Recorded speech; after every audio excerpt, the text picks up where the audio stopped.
दोस्तों खम्मा गणी राम राम।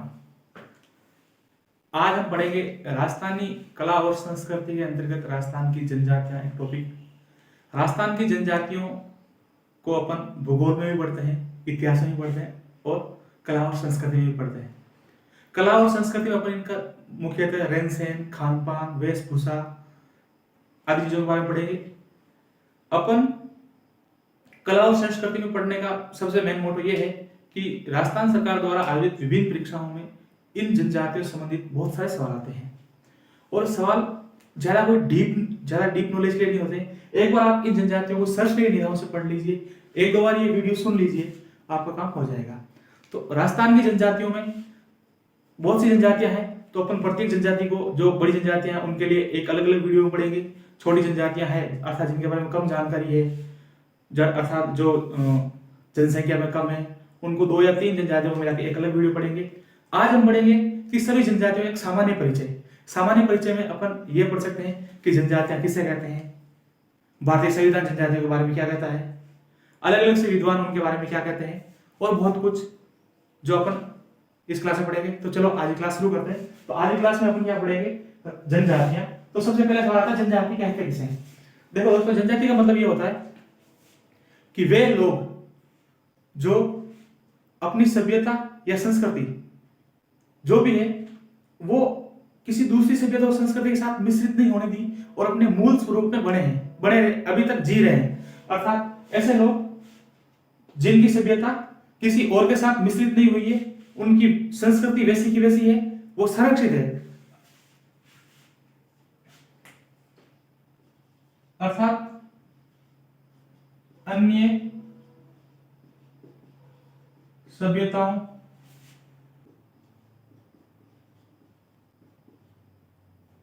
के प्रभाव से वंचित। जो भी इनकी संस्कृति अर्थात रहन सहन, वेशभूषा, खान पान है वो सबसे अलग है, अपने आप में परिपूर्ण है। अर्थात ये कह सकते हैं संस्कृति संरक्षित। संस्कृति में इनका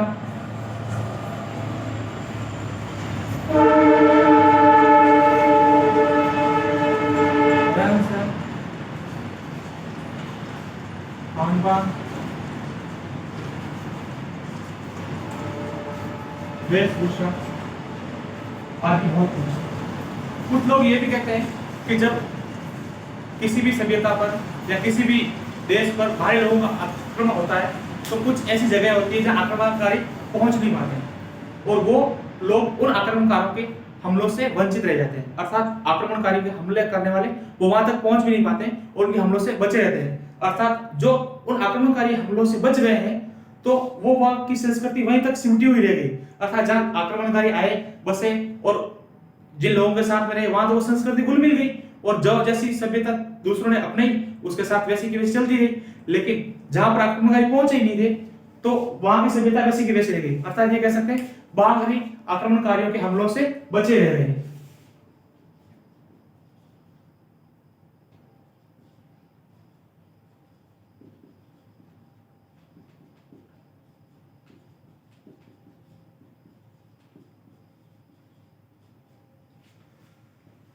हम ये कह सकते हैं कि आदिवासी वो लोग हैं जो अपनी सभ्यताओं, जो अन्य सभ्यताओं के प्रभाव से वंचित रहकर अपनी भाषा, सभ्यता, संस्कृति का संरक्षण किए हुए हैं, आदिवासी कहलाएंगे। अब जैसे आदिवासी शब्द है, इसका शाब्दिक अर्थ क्या होता है? आदिवासी 2 अलग अलग शब्दों से मिलकर बना। अगर मैं इस शब्द को तोड़ दूं तो एक शब्द आएगा आदि और एक आएगा वासी। आदि का मतलब क्या होता है? पुराना अर्थात मूल, अर्थात पुराना और वासी का मतलब होता है निवासी, अर्थात पुराने निवासी। अर्थात जो लोग वहां पर प्राचीन काल से रहते हुए हैं वो आदिवासी कहलाएंगे। ये मैं ये कह सकता हूं कि किसी जगह के मूल निवासी ही आदिवासी कहलाते हैं। अब आदिवासियों के संबंध में भारत का संविधान क्या कहता है? दोस्तों, भारतीय संविधान में आदिवासियों के लिए अनुसूचित जनजाति शब्द का प्रयोग किया गया। अनुसूचित का मतलब ये होगा कि जो जनजातियां हैं उनमें से कुछ जनजातियों को भारतीय संविधान ने एक आदिवासी के रूप में मान्यता दी है और उनको एक सूची बना के तैयार की है। उस सूची में जिन जिन जनजातियों का नाम है वो अनुसूचित जनजातियों में आएगी, और जो उस सूची की जनजातियों में नाम नहीं होकर के अनुसूचित जातियों में नाम है वो जातियां अनुसूचित जनजाति अर्थात शेड्यूल कास्ट में आएगी। जो भारतीय संविधान में है आदिवासी, भारतीय संविधान में जो भी आदिवासी है उनको क्या कहेंगे, एसटी शेड्यूल्ड ट्राइब, अनुसूचित जनजातियां। अर्थात भारतीय संविधान में वो एक सूची बना रखी होगी, तो सूची बनाई होगी तो उसको कहीं ना कहीं लिखा होगा।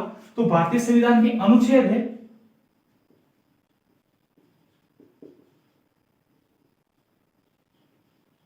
325 में एक सूची बना रखी है। उस सूची में जिन जिन जातियों के नाम है वो सारी जातियां अनुसूचित जनजातियां कहलाएगी। और ये एक इस अनुसूचित जनजाति की परिभाषा दे रखी है, वो अनुच्छेद 367 के 25 में दे रखी है। ये 342 है, 325 नहीं, अनुच्छेद 342 में एक सूची बना रखी है। उस सूची के अनुसार जो जो जनजातियां हैं उन जनजातियों को अपन आदिवासी जनजातियां कहेंगे। और ये संविधान की 367 की 25 अनुच्छेद में लिखा हुआ है। अनुच्छेद 367 के 25 में यह बात लिखी हुई है कि ऐसी जनजातियां जनजातीय समूह या उनके किसी जनजातीय समूह का भाग जो संविधान की अनुसूची 342 में सूचित है आदिवासी अनुसूचित जनजातियां कहलाएगी। अब बहुत से विद्वानों ने क्या किया है, अनुसूचित जनजातियों आदिवासियों को अलग अलग नामों से पुकारा है। तो उन विद्वानों में से क्या क्या है, सबसे पहले आदिवासी,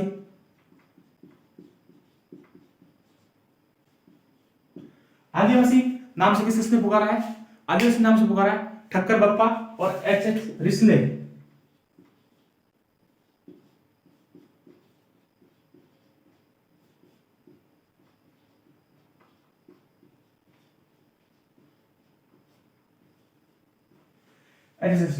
इसके अलावा एक शब्द आता है पर्वतीय कबीला। तो पर्वतीय कबीले नाम से किसने पुकारा है,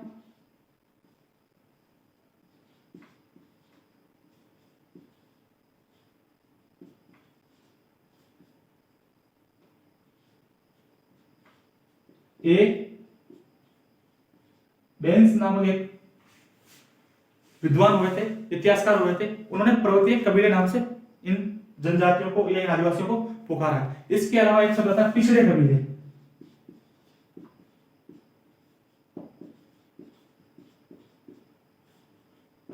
पिछड़े कबीले को शब्द से संबोधित किया है जे.एच. हटन। जे.एच. हटन नाम से विद्वान हुए थे, उन्होंने आदिवासियों को जनजातियों को एक पिछड़े कबीले नाम से पुकारा है। इसके अलावा एक शब्द आता है आदिम जाति।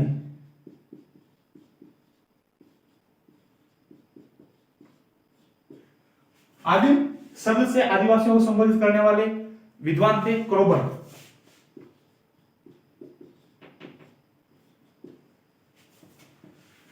दोस्तों अपने पढ़ा है कि जनजातियां किसे कहते हैं, जनजाति या आदिवासी शब्द का शाब्दिक अर्थ क्या है, भारतीय संविधान आदिवासियों के बारे में क्या क्या कहता है, इसके अलावा विद्वानों ने आदिवासियों को क्या क्या कहा है। अब हम पढ़ते हैं आदिवासियों की जनसंख्या। राजस्थान की अपन आर्ट एंड कल्चर पढ़ रहे हैं, तो राजस्थान में आदिवासियों की जनसंख्या क्या क्या है।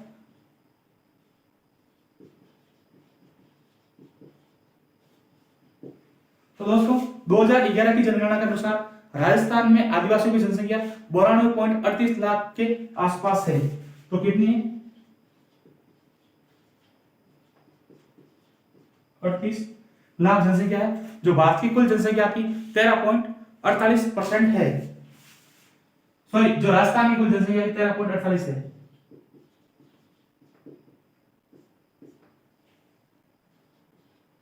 दो 2011 की जनगणना के अनुसार 92.38 लाख आदिवासी लोग राजस्थान में निवास करते हैं, जिनकी राजस्थान की जनसंख्या का 13.48% है। अब देखो दोस्तों, भारत में बहुत सी जगहों पे आदिवासी लोग रहते हैं, तो राजस्थान का नंबर आता है जनसंख्या की दृष्टि से, वो आता है छठा,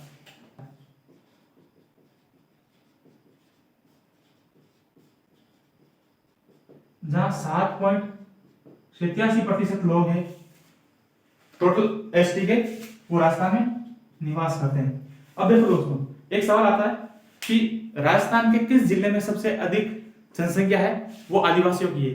तो एक तो होता है कि जनसंख्या, टोटल जनसंख्या के हिसाब से, एक होता है प्रतिशत के हिसाब से। तो टोटल जनसंख्या के हिसाब से राजस्थान में है वो उदयपुर जिले में निवास करती है, और प्रतिशत के हिसाब से डूंगरपुर में। टोटल जनसंख्या के हिसाब से सबसे कम जनसंख्या है वो बीकानेर में, और प्रतिशत के हिसाब से नागौर में। तो ज्यादा कहां निवास करेगी, ज्यादा उदयपुर में, और एक यहां पे आएगा डूंगरपुर में प्रतिशत के हिसाब से। और कम सबसे ज्यादा कहां निवास करती है, बीकानेर में करती है, और प्रतिशत के हिसाब से नागौर में। दोस्तों अब हम पढ़ते हैं आदिवासी दिवस। ये विश्व आदिवासी दिवस है जो प्रतिवर्ष 9 अगस्त को मनाया जाता है, अर्थात ये अंतरराष्ट्रीय लेवल का दिवस है।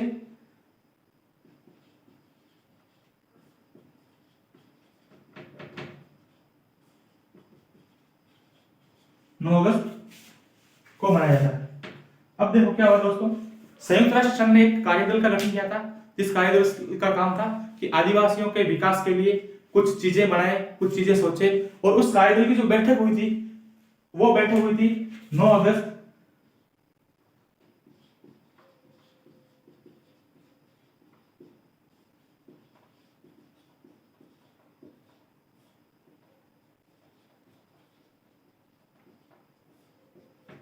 1982 को। 9 अगस्त 1982 को जो बैठक हुई थी, और उसी दिन को अंतरराष्ट्रीय आदिवासी दिवस के रूप में घोषित कर दिया। अर्थात अब प्रतिवर्ष 9 अगस्त के दिन अंतरराष्ट्रीय आदिवासी दिवस मनाया जाता है।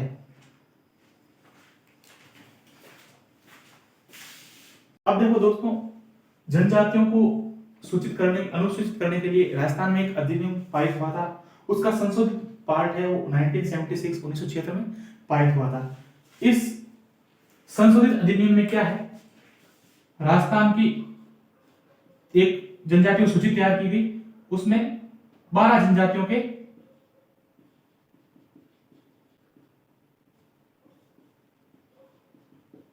नाम लिखे हुए हैं। अब ये जो अनुसूचित जातियां हैं, ये सारी एसटी में आएगी, अर्थात शेड्यूल्ड ट्राइब की 12 जातियां हैं जो राजस्थान संशोधन अधिनियम 1976 के तहत सूचित है। अब अपन पढ़ते हैं राजस्थान की मुख्य आदिवासी जातियां, अर्थात ये होगा कि जो इस लिस्ट में सूचित है, कोई जरूरी नहीं कि वो अनुसूचित हो या अनुसूचित जनजातियां हो या जातियां हो। अपन आदिवासी जातियां पढ़ेंगे, आदिवासी जातियों के अंदर अनुसूचित जनजातियां भी पढ़ेंगे, कुछ अनुसूचित जातियां भी पढ़ेंगे। तो अब देखते हैं मुख्य मुख्य कौन सी। इसके अलावा कुछ ऐसी जनजातियां हैं जिनको हम पढ़ेंगे भी नहीं, और कुछ ऐसी जातियां जिनको सिर्फ पढ़ेंगे। तो मुख्य मुख्य में सबसे पहले आती है मीणा, ये लो सर मीणा। तो मीणा सबसे मुख्य इसलिए क्योंकि राजस्थान में सर्वाधिक इसी जनसंख्या का, इसी जनजाति का बोलबाला है, अर्थात सबसे ज्यादा यही जनजाति है, सबसे पढ़ी लिखी भी कह सकते हैं अपन। मीणा सबसे ज्यादा कहां पाए जाते हैं, जयपुर और जयपुर के आसपास क्षेत्रों में, दौसा, करौली, ये इस भरतपुर, अलवर, धौलपुर के आसपास का क्षेत्रफल। इसके अलावा मीणाओं की कुछ जातियां हैं वो उदयपुर, डूंगरपुर के आसपास भी पाई जाती है।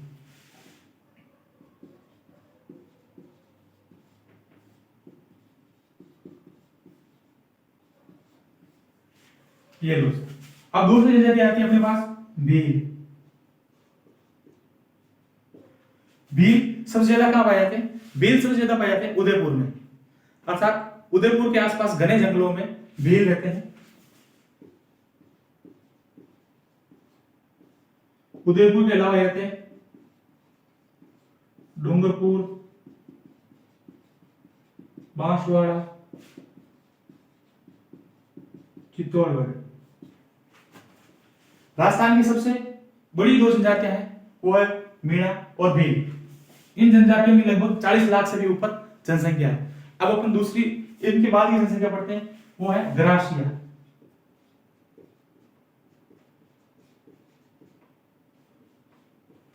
ग्रासीय जनजाति मुख्य रूप से सिरोही जिले में रहती है और सिरोही जिले की भी दो तहसील है, एक आबू रोड और दूसरी पिंडवाड़ा। इसके अलावा ये जनजाति उदयपुर में भी थोड़ी बहुत निवास करती है। पाली, पाली की एक तहसील है बाली, यहां पर ये जनजाति निवास करती है। अब चौथी जनजाति है सहरिया।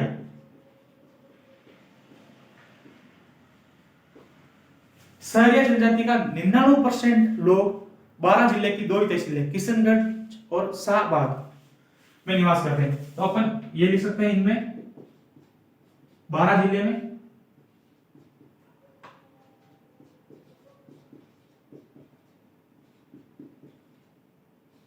किशनगंज,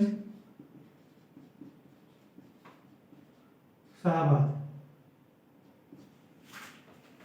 सहरिया के बाद एक जाति आती है कथोड़ी।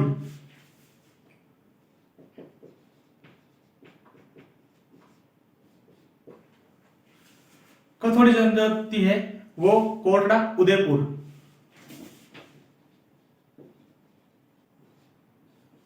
उदयपुर की अधिकतर यहां निवास करती है। इसके अलावा ये राजसमंद, डूंगरपुर, झालावाड़, बारां में भी थोड़ी बहुत निवास करती है। अब अगली जनजाति आती है डामोर।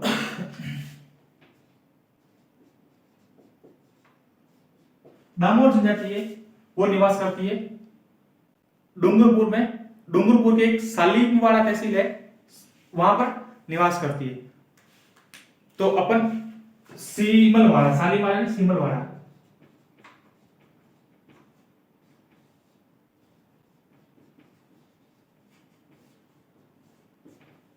डूंगरपुर, यह तो अपनी हो गई मुख्य मुख्य जनजातियां।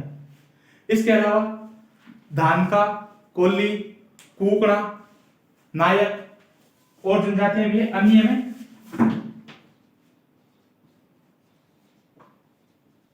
धानका, नायक,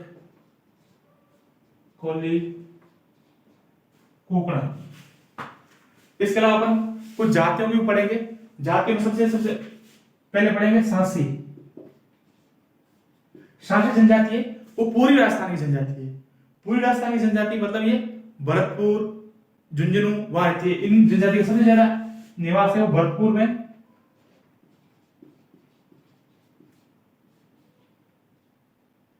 उसके अलावा एक और जनजाति है जिसका नाम है कंजर।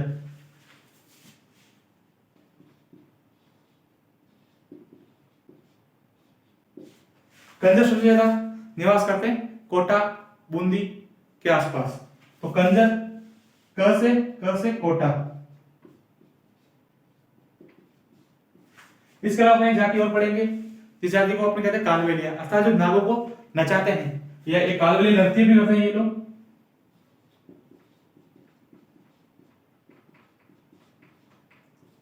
इधर सबसे ज्यादा पाली में निवास करती है। इसके अलावा एक जाति है गाड़िया लोहार।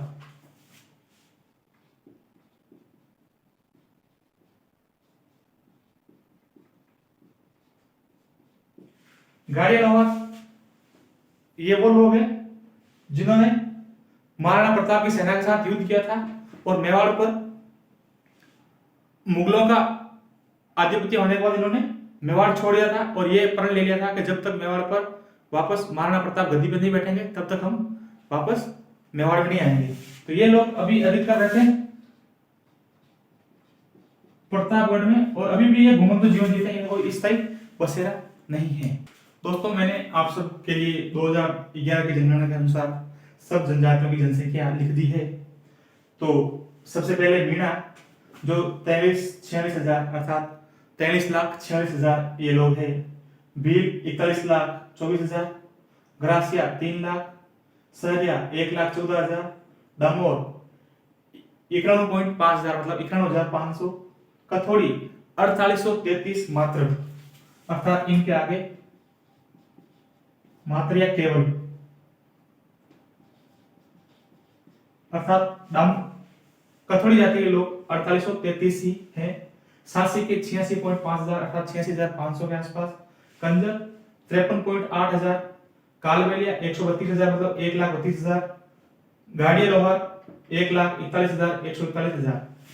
दोस्तों इनमें से जो अंतिम 4 जातियां हैं वो एसटी में नहीं है और ये एसटी में है। इसके अलावा इनके साथ 4 जातियां वो है कोली, दानका, नायक, कुकण। मैं आपको एक लिस्ट शेयर कर दूंगा। यह एक आपके साथ लिस्ट शेयर कर रहा हूँ जो राजस्थानी जनजाति विकास विभाग की वेबसाइट से ली गई है।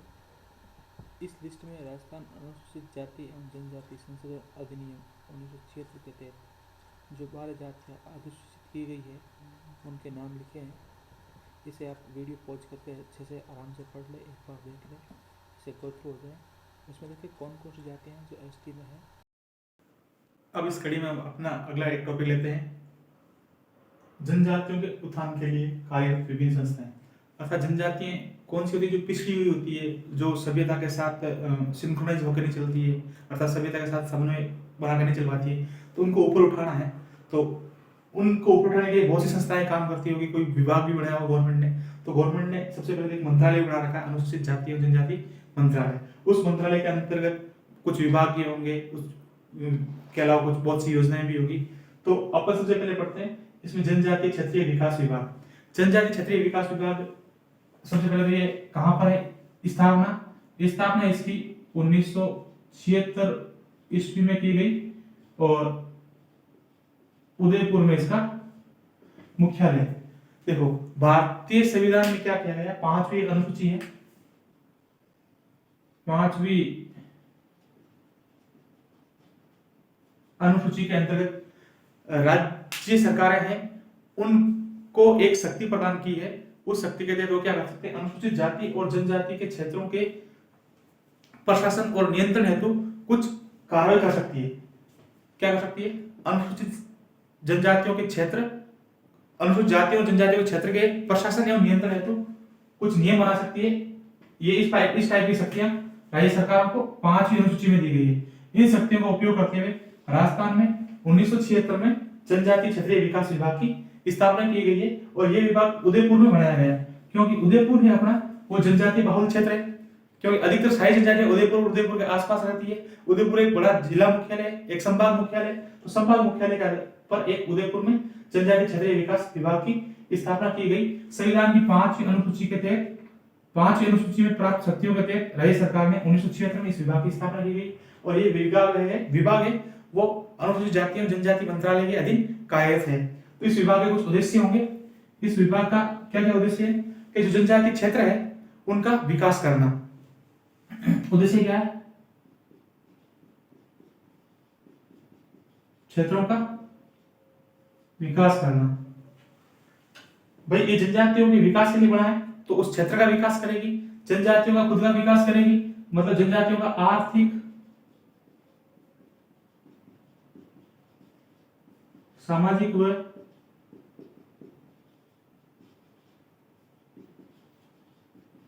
बौद्धिक विकास का ये काम करेगी। इसके अलावा जनजातियों के विकास के लिए कोई भी योजनाएं बनानी है, उस योजना को बनाने का काम ये करेगी, मतलब योजनाओं का निर्माण,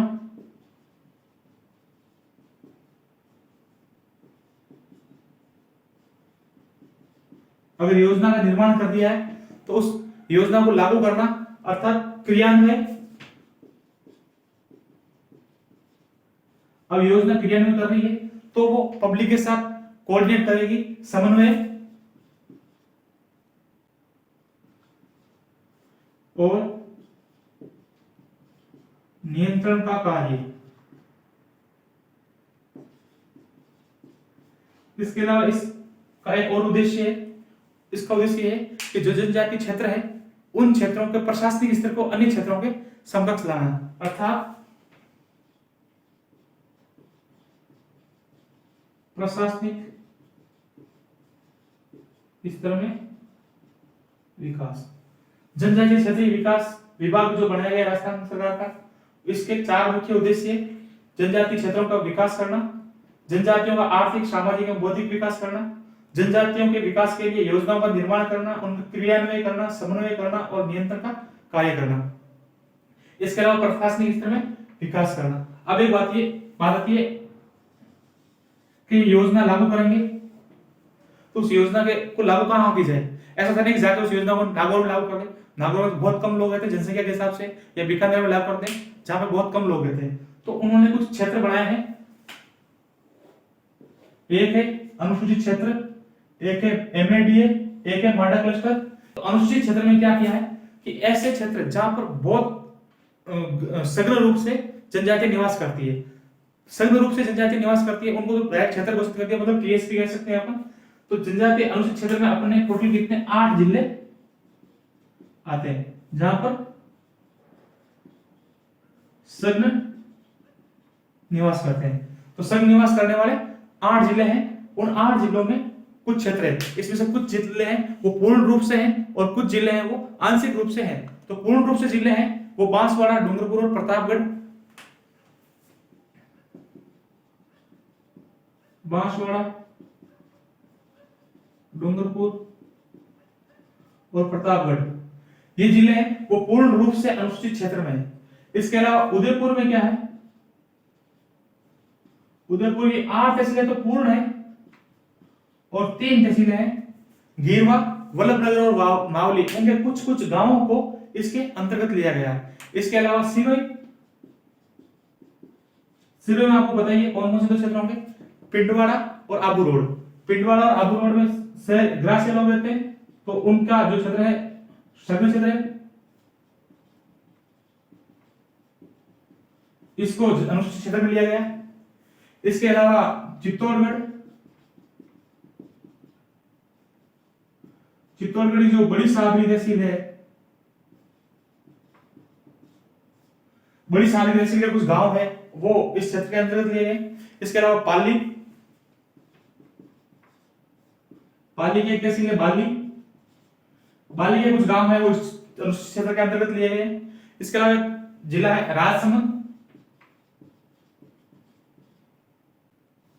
राजसमंद की 2 तहसीलें नाथद्वारा और कुंभलगढ़, इसको केलाड़ा भी कहते हैं।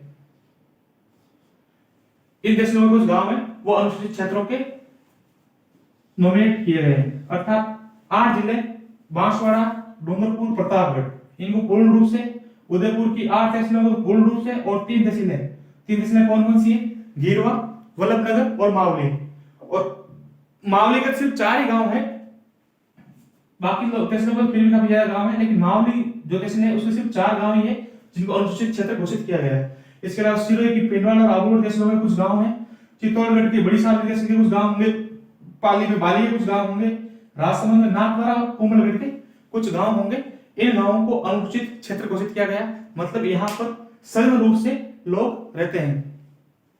अब एक योजना आई है माडा का मतलब क्या था, जबरदस्ती, जैसे अपन कहते हैं माडा काम करियो, नहीं जबरदस्ती कुछ नहीं है। इसका मतलब है मॉडिफाइड एरिया डेवलपमेंट अप्रोच।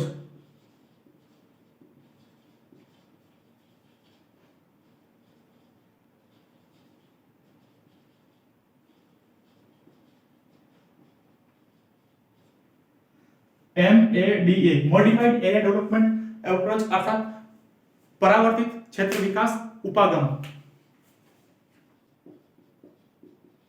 परावर्तित क्षेत्र विकास उपागम, इसको 1978-79 में अपनाया गया है। 1978-79 में अपनाया गया है। माडा के अंतर्गत क्या किया गया है कि जो क्षेत्र अनुसूचित क्षेत्र में नहीं है, पर फिर भी वहां ऐसे बहुत से क्षेत्र होंगे जो हम पे सघन रूप से लोग जनजाति निवास नहीं कर रही होगी, तो जो क्षेत्र अनुसूचित क्षेत्र में नहीं है लेकिन वहां की जनसंख्या में 50% ज्यादा लोग रहते हैं, 50% से ज्यादा एसटी के लोग निवास करते हैं, वह एक जिले को एक इकाई माना है और उस इकाई में अलग अलग खंड किए हैं, और एक खंड जिसकी जनसंख्या 10,000 से ज्यादा हो, अर्थात एक उपखंड की जनसंख्या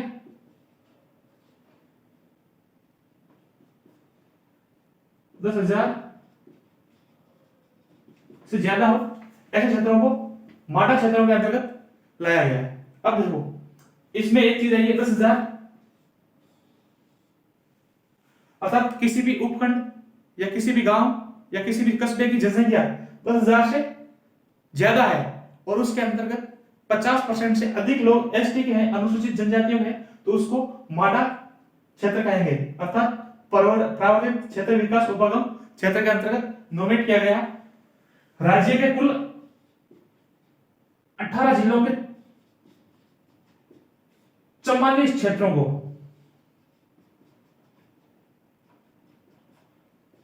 माडा के अंतर्गत अनुसूचित किया गया। अब यह आता है माडा क्लस्टर। माडा क्लस्टर का मतलब होता है, माडा में तो क्या किया, 10,000 लोगों की एक लिमिट दे दी। अब इसमें क्या होगा कि सेम ये की चीजें होगी, लेकिन यहां पे जो जनसंख्या है वो 5,000 से ज्यादा होगी और 10,000 से कम होगी। ऐसे कुल 8 जिलों में 11 क्षेत्र नॉमिनेट किया गया है। 11 क्लस्टर। देखो जनजाति क्षेत्रीय विकास विभाग, जिसकी स्थापना 1976 में उदयपुर में की गई। इसकी स्थापना करने के लिए राजस्थान सरकार को जो संविधान की 5वीं अनुसूची है, 5 शक्तियां प्राप्त हुई है, और 5वीं अनुसूची के शक्तियों में यह कहा गया है कि अनुसूचित जनजातियों एवं उनके क्षेत्रों के विकास के लिए नियंत्रण एवं प्रशासन की आवश्यकता होगी। तो नियंत्रण एवं प्रशासन की में वृद्धि के लिए राज्य सरकार को शक्तियां प्रदान है। अब इस जनजातीय क्षेत्रीय विकास विभाग का उद्देश्य क्या क्या है? जनजातीय क्षेत्रों का विकास करना, आर्थिक, सामाजिक एवं बौद्धिक विकास करना, किसका? जनजातियों का। इसके अलावा जनजातियों के विकास के लिए योजनाओं का निर्माण करना, उन योजनाओं का क्रियान्वयन करना, समन्वय करना, नियंत्रण का कार्य करना। इसके अलावा जनजातीय क्षेत्रों के जो लोग होते हैं उनके प्रशासनिक स्तर को अन्य क्षेत्रों के लोगों के प्रशासनिक स्तर के बराबर लेके आना। अनुसूचित क्षेत्र अर्थात जहां पर सघन रूप से अनुसूचित जनजाति रहती है उन क्षेत्रों को अनुसूचित क्षेत्र कहा गया। ऐसे 8 जिले हैं जहां पर सघन रूप से ये लोग निवास करते हैं। 8 जिले कौन से? बांसवाड़ा, डूंगरपुर, प्रतापगढ़, उदयपुर, सिरोही, चित्तौड़गढ़, पाली और राजसमंद। इसमें जो 3 जिले हैं वो पूर्ण रूप से हैं। उदयपुर है। उदयपुर जिले में लगभग 80% लोग 80% जगह ऐसी है जहां पर सघन निवास करते हैं, लेकिन कुछ जगहों पर नहीं होंगे। तो 8 इनकी तहसीलें वो पूर्ण रूप से और 3 तहसीलें हैं वो आंशिक रूप से अनुसूचित क्षेत्र में है। सिरोही के पिंडवाड़ा और आबू रोड 2 तहसीलें हैं जिससे कुछ गांव होंगे। चित्तौड़गढ़ के बड़ी सादरी के कुछ गांव, पाली के कुछ गांव, राजसमंद, नाथद्वारा और कुंभलगढ़ इनके कुछ गांव। अब अगला आता मॉडिफाइड एरिया डेवलपमेंट अप्रोच। इसको 1978-19 में अपनाया गया। इसको 1978-19 में अपनाया गया, जहां पर 10,000 से ज्यादा जनसंख्या और 50% से ज्यादा एसटी के लोग हैं, वहां इस चीज को अपनाया जाता है। राज्य के 18 जिलों के 44 क्षेत्र है वो माडा के अंतर्गत आते हैं। एक और चीज बनाई गई, माडा क्लस्टर, अर्थात जहां पर 5,000 से ज्यादा जनसंख्या और 10,000 से कम जनसंख्या हो, ऐसे जगहों पे माडा क्लस्टर बनाया गया है। तो इसका स्क्रीनशॉट ले लीजिए। सहरिया आदिम जाति क्षेत्र, अर्थात यह है कि एक ऐसा क्षेत्र जहां पर सहरिया जनजाति रहती हो। अब इसमें आता है आदिम जाति क्षेत्र। आदिम जाति, भारत सरकार ने कोई एक सूची तैयार की है, उस सूची में बहुत सी जनजातियों के नाम लिखे हैं।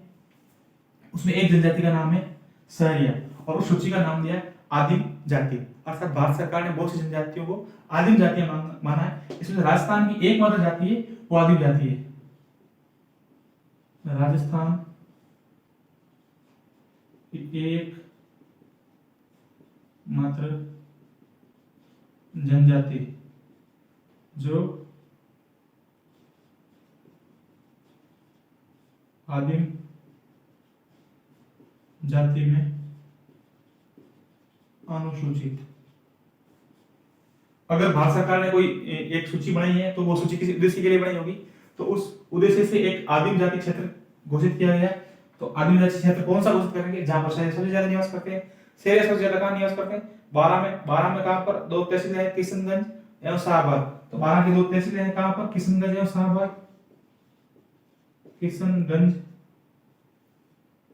व शाहबाद। 12 इस क्षेत्र को शहर या आदिम जाति क्षेत्र घोषित किया गया है। और इस क्षेत्र के अंतर्गत यहां पर शहरिया विकास समिति का गठन भी किया गया है। शहरिया विकास शहरिया विकास समिति का गठन किया गया है। समिति का गठन किया गया। अब इस विकास के अंतर्गत एक शोध संस्थान भी काम करता है। उस शोध संस्थान का नाम माणिक्यलाल वर्मा आदिम जाति शोध संस्थान। इस संस्थान की वैसे स्थापना तो 1964 में स्थापित हुआ है। और अपने अभी पढ़ा है कि इस विभाग की स्थापना 1976-77 में हुई थी। तो ये पहले ये इंडिविजुअल बॉडी काम कर रही थी, लेकिन आजकल ये जनजाति क्षेत्रीय विकास विभाग के अंतर्गत काम करता है, स्थापित है। और ये कहां पर है? उदयपुर में कार्यरत है। एक हमेलो मेला होता है, उसका आयोजन जनजातीय क्षेत्रीय विकास विभाग करता है। इसके अलावा जनजातीय क्षेत्रीय विकास विभाग की एक योजना है विकसित जनजाति योजना, और एक है मां बाड़ी डे केयर केंद्रों की स्थापना। बहुत से ऐसे केंद्र किए हुए जहां पे मां बाड़ी अगर मां और बेटी के दिन में केयर किया जाता है। तो ये जनजातीय क्षेत्रीय विकास विभाग खत्म हो गया। अब अपन अगली योजनाएं, अगली संस्थाएं पढ़ते हैं। तब तक आप इसका स्क्रीनशॉट ले लीजिए। अपने अभी तक जनजातीय क्षेत्रीय विकास विभाग उदयपुर के बारे में पढ़ा। अब अगली संस्था योजनाओं के बारे में पढ़ते हैं। तो सबसे पहले स्वच्छ परियोजना। स्वच्छ परियोजना क्या है? स्वच्छ परियोजना यूनिसेफ है, उसके सहयोग से इसको चलाया गया था। अर्थात 1985 में इसको शुरू किया गया था यूनिसेफ के सहयोग से।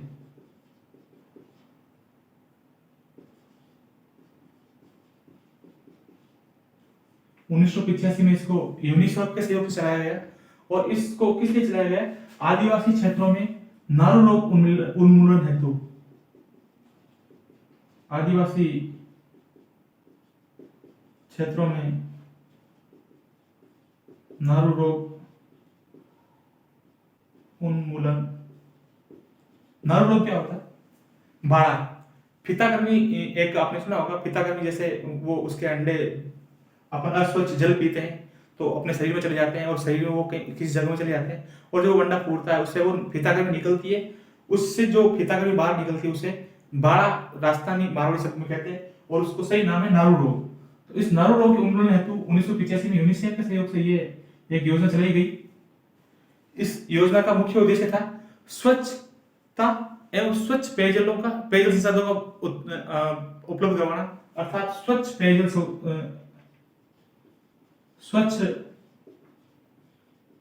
पेयजल संसाधनों को उपलब्ध करवाना। और इस परियोजना का जो लक्ष्य है वो 1992 में हासिल कर लिया गया, अर्थात ये पूर्ण हो गई। अब अगला आता है राजस्थान जनजातीय क्षेत्रीय विकास संघ। ये क्या है? क्षेत्रीय विकास संघ एक संस्था है जिसका मेन काम है कि आदिवासी जो भी सामान खरीदते हैं या बाजारों से लेके अपने कच्चे उत्पाद कुटीर उत्पादों से बनाते हैं, उसको बेचने के लिए साहूकार के पास या व्यापारी वर्गों के पास आते हैं। व्यापारी वर्ग उनका शोषण करते हैं, तो उनको शोषण के बचाने के लिए एक संघ की स्थापना की गई। इसकी स्थापना 1976 में जयपुर में की गई। 1976 में जयपुर में आदिवासियों को व्यापारियों के शोषण से मुक्त कराने हेतु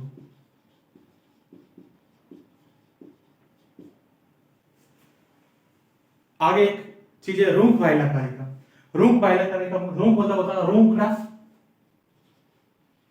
रोकड़ा अर्थात वृक्ष, भाईला अर्थात भाई, अर्थात वृक्ष को भाई मानने का कार्यक्रम है। इसमें क्या किया गया है, आदिवासी क्षेत्रों में आदिवासियों का वृक्षों के प्रति प्रेम है, उसको बढ़ाना, वृक्ष कटाई को रोकना, अर्थात सामाजिक वानिकी को बढ़ावा देना, वृक्षों की अवैध कटाई को रोकना।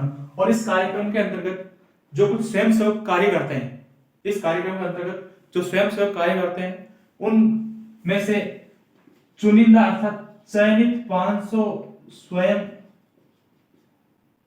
सेवकों को 300 रुपए प्रति माह भत्ता भी दिया जाता है।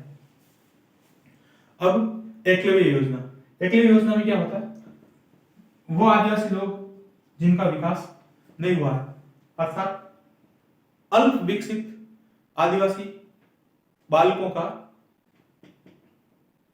के लिए शिक्षा उपलब्ध करवाना, अर्थात जो अशिक्षित है, जिनका विकास नहीं हुआ, उनको शिक्षा उपलब्ध करवाना और उसके साथ उनको मेडिसिन फैसिलिटी उपलब्ध करवाना। आदिवासी एक मिनट,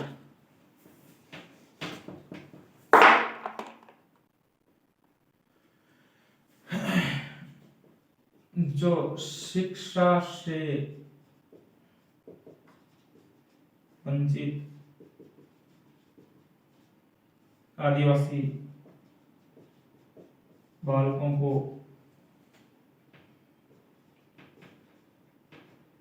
शिक्षित करना व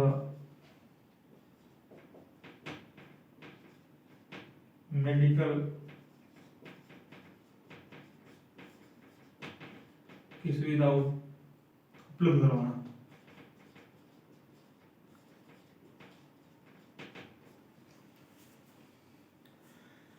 जनजाति विकास कार्यक्रम एक जनजातियों के विकास के लिए कार्यक्रम है। इसके अंतर्गत 1956 में क्या किया गया, जनजाति विकास संघ का प्रारंभ किया गया।